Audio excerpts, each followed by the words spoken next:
Have you ever heard of fake pirates? We pretend because we had a talent. They go to the boss, they say they need pirates. The boss came to us and tell us, the guys, the white men have come, they need the pirates. So he say, assume to be a pirate. So we act, that is the way we act. Somali piracy was one of the biggest international stories at the time. And a hijacking on the high seas now. Somali pirates. We are getting new details about what took place on the hijacked yacht. The supertanker hijacked by Somali pirates are highly likely to pay a ransom. It is a dangerous part of the world. It had everything the media loves. Danger, drama, high seas suspense. But the closer I looked, the more the real story drifted away from the water. Because what I found wasn't just a piracy story. It was a story about performance, about storytelling itself. And it all started in Eastleigh, Nairobi. Welcome back to my journalism toolkit. If this is your first time, I'm Jamal Osman. And each week, I'll bring you personal experiences behind some of my reports. I like Arsenal very much. Have you ever heard of fake pirates? Men who made a living pretending to be Somali pirates. They were literally pirating the pirates. This wasn't just a one-off hustle, it was a system, and it worked like this. Western journalists who specialize East Africa, most of them based in Nairobi, wanted to cover piracy, but Somalia was too dangerous. They couldn't go. Still, the pressure to deliver the story didn't stop. Piracy was hot. So a local journalist came up with a solution. If you can't find real pirates, create fake ones. He recruited local men, some of them not even Somali, and trained them to act like pirates. And it worked. They fooled international media crews, journalists, filmmakers, people with awards, with big names and big reputations. They showed up, paid cash, shot footages, went home with what they thought was a front row seat to danger. And many of those stories aired unchallenged on TV screens around the world. The Western guys, what I've seen that they think the Africans are fools. But we have discovered that we are not fools. We are so clever than the Western people. We Africans, we are so clever that we are fooling them, but they think they are fooling us.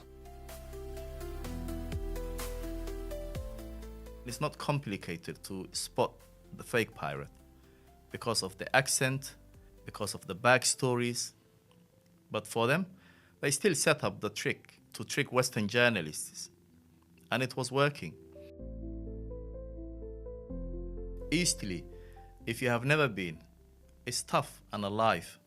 Cramped apartment blocks, rooftop dishes, the smell of roasted goat.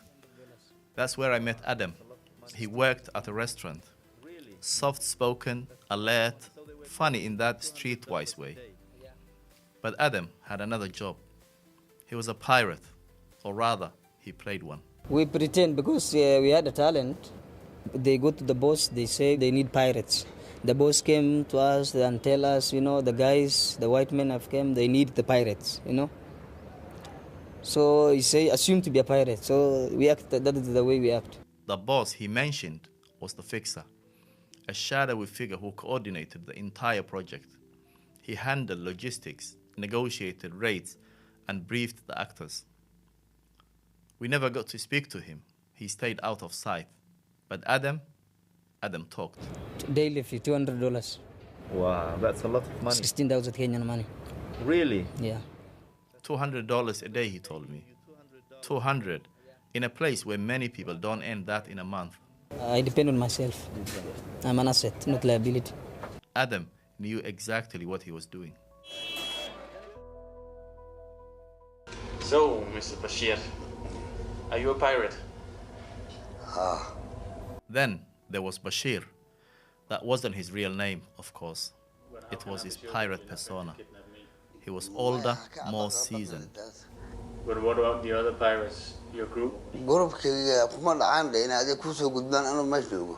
He'd given many interviews and appeared in documentaries broadcast in many countries around the world. Bashir's story was pure theater.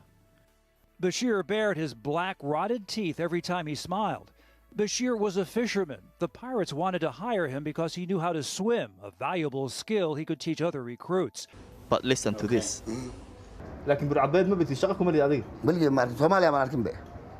ولا قام سوماليا ما تي. دولة سوماليا ما نركب مالي. ده كده ما نركبهم. And it fooled people. Western journalists, some of the best in the business, fell for it. Why? Part desperation, part ignorance, and part just the sheer desire to believe the story. We even met a foreign crew that spent 2 years following fake pirates, including Adam, driving through slums, dodging goats and potholes, believing every new delay, every whispered warning. He started all of his mumbo jumbo again, and it was always very mysterious and tons of reasons and excuses and lies. Definitely some sense of like everything's a struggle, and pulling this off has been a lot of work, man. That I, as the fixer, have a special knowledge and these special contacts, which you don't have, and you need me. This wasn't just about fake pirates.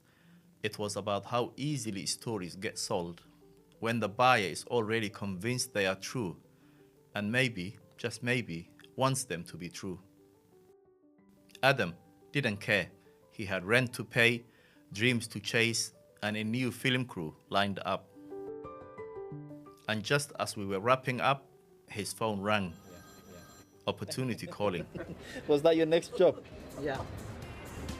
And so, the myth lived on.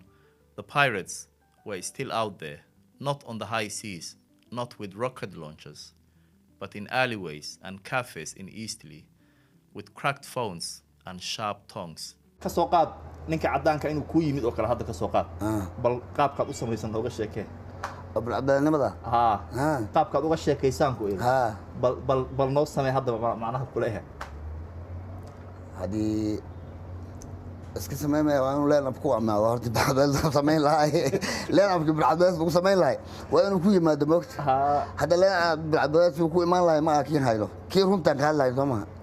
Selling stories to those who came looking for danger and found performance. To see more stories like this, join me on Substack. This is my journalism toolkit. Thanks for watching, and I will see you next time.